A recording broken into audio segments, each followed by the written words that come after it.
করুন। মাননীয় স্পিকার, মাননীয় মন্ত্রীর কাছে আমার একটি প্রশ্ন হচ্ছে গিয়ে যে আমরা ডিজিটাল বাংলাদেশে অনেক দূরে গিয়েছি। আমরা ইন্টারনেট স্পিডে আপনারা 142টি দেশের মধ্যে গত বছর 126তম ছিলাম, এরপরে আমরা আরো ডেভেলপ করে 111তে সম্ভবত আসছি। তো এই স্পিড আমাদের ইন্টারনেটের জন্য সবচেয়ে বেশি প্রয়োজন। এই স্পিড বাড়ানোর জন্য নেক্সট কি কার্যক্রম, এবং স্পিড না থাকার কারণে মাননীয় মন্ত্রী আপনারা আমাদের যে ফোন অপারেটর যাদের ফোন সিম আমরা ব্যবহার করি, তারা বিভিন্ন ধরনের এমবি বিভিন্নভাবে কেটে নেয়। এই অভিযোগগুলো আপনি জানেন। এইগুলা আমরা এন্ড ইউজার তারা ফোন কোম্পানির সাথে আমরা কুলায় উঠতে পারি না। আপনি জানেন যে এই ধরনের কোনো প্রতারণা হইলে আমরা জিডিও করতে পারি না। এই ব্যাপারে আমরা আপনারা সরকার থেকে আমাদেরকে প্রোটেকশন দেওয়ার জন্য আপনাদের কোনো এক্সপার্ট প্যানেল আছে কিনা এটা একটু জানতে চাই মাননীয় মন্ত্রী। ধন্যবাদ। ধন্যবাদ মাননীয় সদস্য। মাননীয় মন্ত্রী। ধন্যবাদ মাননীয় স্পিকার। মাননীয় স্পিকার, মাননীয় সংসদ সদস্য মহোদয় 3টি বিষয়ের অবতারণা করেছেন, খুব গুরুত্বপূর্ণ। প্রথমত হচ্ছে যে আমাদের ইন্টারনেটের স্পিড। আমি আনন্দের সাথে বলতে পারি যে বাংলাদেশে ইন্টারনেটের যে ব্যয় মূল্য, এটি পৃথিবীর অন্যতম আর কি সস্তা দামে আমরা ইন্টারনেট কিনতে পারি, যার অবদান আমাদের মাননীয় প্রধানমন্ত্রী জননেত্রী শেখ হাসিনার এবং মাননীয় আইসিটি উপদেষ্টা সজীব ওয়াজেদ জয়ের। কারণ আজ থেকে 15 বছর আগে বাংলাদেশে ইন্টারনেট ব্যবহারকারীর সংখ্যা ছিল মাত্র 50 লাখ মাননীয় স্পিকার, এবং তখন ইন্টারনেট পার এমবিপিএস এর দাম ছিল 85,000 টাকা, এবং ঢাকার বাইরে কোনো ব্রডব্যান্ড কানেক্টিভিটি ছিল না। মোবাইল নেটওয়ার্ক তখন, এখন যে 5th জেনারেশনে আমরা আছি, এটা কিন্তু 2nd জেনারেশনে ছিল, অর্থাৎ মোবাইলে আমরা ইন্টারনেট ব্যবহার করতে পারতাম না।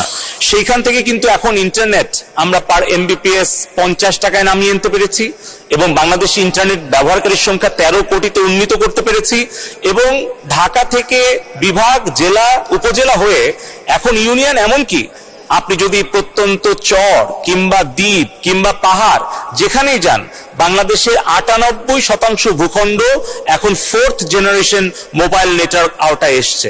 এখন 19 কোটি সিম ব্যবহারকারী। কিন্তু এই যে মোবাইল ফোনের যে বিপ্লব, ইন্টারনেট ব্যবহারের যে বিপ্লব, এটি কিন্তু সম্ভব হয়েছে মাননীয় প্রধানমন্ত্রী জননেত্রী শেখ হাসিনার দূরদর্শী নেতৃত্বের ফলে। 2008 সালে যখন ডিজিটাল বাংলাদেশের ঘোষণা দেওয়া হয়, তখন কিন্তু এই মোবাইল ব্যবহারকারীর সংখ্যা, ইন্টারনেট ব্যবহারের সংখ্যা অত্যন্ত নগণ্য ছিল।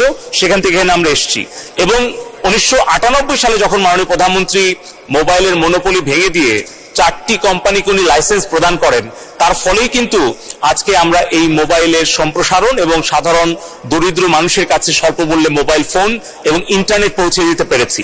দ্বিতীয় যে অংশটি হচ্ছে যে আমরা গতকালকেই আমরা আমাদের বাংলাদেশ টেলিযোগাযোগ নিয়ন্ত্রণ কমিশনের উদ্যোগে আমরা একটি গণশুনানির আয়োজন করেছিলাম, যেখানে ফিজিক্যাল এবং ডিজিটাল মাধ্যমে 3000 জন প্রশ্ন জমা দিয়েছিলেন। 3 ঘন্টা ব্যাপী আমরা শুনানি করেছি। সেখানে আমরা এই মোবাইল নেটওয়ার্ক অপারেটরদেরকে, ইন্টারনেট সার্ভিস প্রোভাইডারদেরকে আমরা কিন্তু জবাবদিহিতার কাতারে এনেছি, সরাসরি গ্রাহকদের প্রশ্নের সম্মুখীন করেছি, এবং আমরা সমাধানের পথও দিয়েছি। এবং তৃতীয়ত যেটা আমি বলবো, যে আমাদের যে ভবিষ্যতে যে পরিকল্পনা, সেখানে অবশ্যই যে কোনো গ্রাহক, তিনি সংসদ সদস্য হন অথবা সাধারণ একজন নাগরিক হন, কৃষক হন, শ্রমিক হন, তারা যদি আমাদের বিটিআরসিতে অভিযোগ করেন, তাহলে সেই মোবাইল নেটওয়ার্ক অপারেটর কিংবা ইন্টারনেট সার্ভিস প্রোভাইডার, যত প্রভাবশালী, যত বড় কোম্পানি হোক, তাদেরকে আমরা আর্থিকভাবে ফাইন করব, তাদেরকে আমরা আইনের আওতায় আনবো, এবং আমাদের সেই আইটি অডিট টিম রয়েছে, ফাইন্যান্সিয়াল অডিট টিম রয়েছে। আমরা সেই জবাবদিহিতা নিশ্চিত করছি বলেই আমাদের বিটিআরসি থেকে কিন্তু 73,000 কোটি টাকা আমরা আমাদের রাজস্ব খাতে জমা দিতে পেরেছি।